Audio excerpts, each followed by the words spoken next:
उपस्थित सर्व शिवसैनिक बांधवांनो, भगिनींनो आणि मातांनो, मी मुद्दामून ज्येष्ठ हा शब्द वापरलेला नाही, कारण मगाशीच आपण ऐकलं की शिवसेना आणि शिवसैनिक कधी म्हातारा होत नाही. आणि आपल्याला सर्वांना शिवसेना प्रमुखांची शिकवण आहे. त्याने अनेकदा सांगितलेलं आहे की माणूस वयाने थकत जातो, पण तो ज्या दिवशी मनाने थकतो तेव्हा तो वृद्ध होतो. तुमच्या तर मला वाटत नाही कोणाची मनं थकलेली आहेत. आणि मनं थकली असली किंवा असती तर आज इकडे तुम्ही आलाच नसतात. आज मला सर्व ज्येष्ठ शिवसैनिकांना बघून मी लहान झाल्यासारखं वाटतोय. मी यांच्यासमोर लहानच आहे, पण सगळे शिवसैनिक जुने जे शिवसेना प्रमुखांच्या काळी अगदी दिना काय, वासू काय, श्याम काय, सगळेच कोणाकोणाची नाव घ्यायची आणि कोणाची नाही, सगळेच हे एखाद्या सुरक्षा कवचासारखे शिवसेना प्रमुखांसोबत असायचे.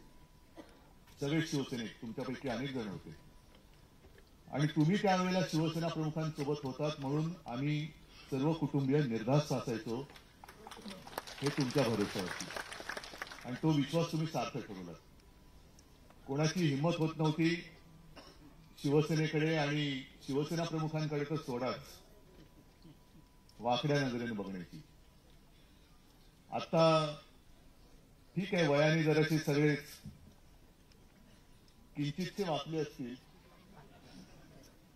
पण त्यावेळेचे सगळेजण तरुण आणि त्या तरुणाईतली त्यांची आठवण बघितली तर काठी कोणाच्या हातात आत्ता पण नाहीये, पण तेव्हा काय काय होतं चंद्रकांतजी तुम्ही सांगू शकाल. आणि सगळ्यांकडे एक एक म्हणजे काय अत्याधुनिक, म्हणजे तुम्हाला ज्यांना त्या पिढीतल्यांची आठवण त्यांना माहिती असेल की कोणाकडे किती काट्याचा, बरोबर ना, त्याला काय म्हणायचं कटकट्या, आणि तो नुसता आवाज आल्यानंतर समोरचा पळायचा. म्हणजे आता हे सगळी आपण गाणी वगैरे ऐकतोय, शूर आम्ही सरदार आम्हाला काय कोणाची भीती, वेडात मराठे वीर दौडले सात, या काय काय गोष्टी आपण अनुभवलेल्या आहेत. विशेषतः वेडात मराठे वीर दौडले सात जे आहे ते तुम्हाला सगळ्यांना आठवत असेल की जनता पक्षाचा तो जो काळ होता, शिवाजी पार्कवरती जनता पक्षाची सभा होती, मोरारजी देसाई नरराक्षस त्यांची सभा झाली आणि शिवसेना भवनचा साधारणतः 77चा तो काळ होता. शिवसेना भवनचं बांधकाम पूर्ण नव्हतं झालेलं, पण तो सगळा, कारण तेव्हा जनता पक्षाची लाट होती, प्रचंड समुदाय सेना भवन समोर जमला आणि सेना भवनवरती दगडफेक केली होती. आपल्याकडे काही तयारी नव्हती कारण बांधकाम सुरू होतं. आणि तेव्हा जे काही मी जे म्हणतो ती मला सगळी नावानिशी माहिती आहेत, पण ते जे काही वेडात मराठी वीर दौडले सात तसे हे सुद्धा जेमतेम हाताच्या बोटावरती मोजणे एवढे शिवसैनिक होते. ते त्या मोठ्या, म्हणजे तो जनसागरच होता, त्याच्यात घुसले आणि सपासप, जे आता सपासप हा शब्द कशाला वापरतात, आणि त्यांनी जे काय केलं ते सगळे उधळून गेले.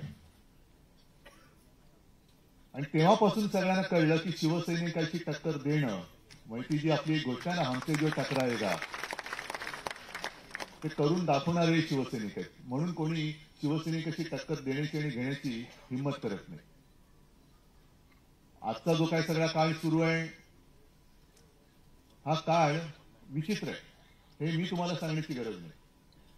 ज्यांच्या सोबत आपण 25-30 वर्ष हिंदुत्व या एका शब्दासाठी म्हणून त्यांचे बरेचसे चोचले आपण ऐकले, मान्य केले. ज्यांना कोणीही महाराष्ट्रामध्ये ओळखत नव्हता त्यांना खांद्यावरती बसून आपण महाराष्ट्राच्या खेड्यापाड्यामध्ये नेलं, आणि आता ते वरती चढल्यानंतर आपल्याला लाथा मारायला लागले. त्यांना कल्पना नाही की एक जमाना हाही होता आणि तो जमाना लवकरच दिसेल परत. मराठ्यांच्या घोड्याच्या टापाने दिल्ली थरथरायची, आणि आपल्या महाराष्ट्र गीतामध्ये जे आहे, दिल्लीचेही तख्त राखितो, तो खरा आपला मराठी, तो खरा मराठा. आपण मध्ये जे काय फोटो बघतो दिल्लीचे बूट चाचितो, हे आपल्या भव्याच्या अवलादीचेच नाही, हे गद्दार आहेत सगळे. आजपर्यंत कधीही शिवसेना प्रमुख तर कधी, मला वाटतं जेमतेम माझ्या आठवणीत एकदाच गेले होते दिल्लीला. मी सुद्धा जातो, ते तिकडनं नीट आमंत्रण आलं इंडिया बैठकीचं वगैरे तर जातो, नाही तर आपल्या खासदारांना भेटायला कधी जातो. पण कधी वर्षातनं एखाद्या वेळेला गेलो तर. पण आत्ताचं जे चाललेलं आहे, दरवेळेला उत्सुक मुजरे मारायला जातात, हे त्यांचे हुजरे, हे काय शिवसेना प्रमुखांचे विचार पुढे नेणार. आणि देश पूर्ण नासून टाकलेला आहे. म्हणजे मला तर आता अशी भीती वाटायला लागलेली की आपण अराजकाच्या दिशेने चाललो की काय. दिशाहीन सगळं चाललेलं आहे. उठसूट कोणालाही पक्षामध्ये घेत आहेत. म्हणजे मी मागे सुद्धा म्हटलं ना, आता आपले ज्येष्ठ शिवसैनिक आहेत ना, कोण त्यांचं नाव, मुस्लिम कार्यकर्ते आपले आहेत ना, अनेक जण आहेत.